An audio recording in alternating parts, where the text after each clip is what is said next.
আফ্রিকার দেশ লিবিয়ায় উত্তর পশ্চিমাঞ্চলীয় আল খুমস উপকূলে ২৬ বাংলাদেশিকে নিয়ে একটি নৌকা ডুবে গেছে। এতে ৪ বাংলাদেশের মৃত্যু হয়েছে। একই উপকূলে অর্ধশতাধিক সুদানি সহ পৃথক আরেকটি নৌকাডুবির ঘটনা ঘটেছে। লিবিয়ান রেড ক্রিসেন্ট জানিয়েছে, গভীর রাতে আল খুমস উপকূলের কাছে দুটি অভিবাসী নৌকা ডুবে যাওয়ার খবর পেয়েছে তারা। প্রথমে নৌকায় বাংলাদেশ থেকে আসা ২৬ জন অভিবাসী ছিলেন, যাদের মধ্যে ৪ জনকে মৃত অবস্থায় পাওয়া গেছে। দ্বিতীয় নৌকায় ৮ শিশুসহ ৬৯ জন যাত্রী ছিলেন, যাদের মধ্যে ২ জন মিশরীয় এবং ৬৭ জন সুদানি নাগরিক।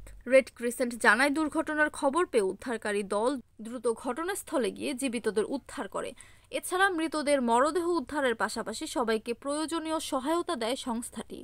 অবৈধভাবে ভূমধ্যসাগর দিয়ে ইউরোপ যাওয়ার জন্য বেশ পরিচিত এবং জনপ্রিয় রুট হচ্ছে লিবিয়া। ২০১১ সালে লিবিয়ার নেতা মুয়াম্মার গাদ্দাফি ক্ষমতাচ্যুত হওয়ার পর দেশটির ইউরোপগামী অভিবাসীদের ট্রানজিট রুটে পরিণত হয়।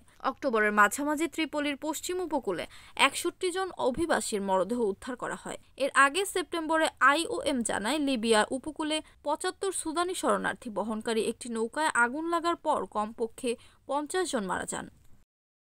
NAN TV news desk.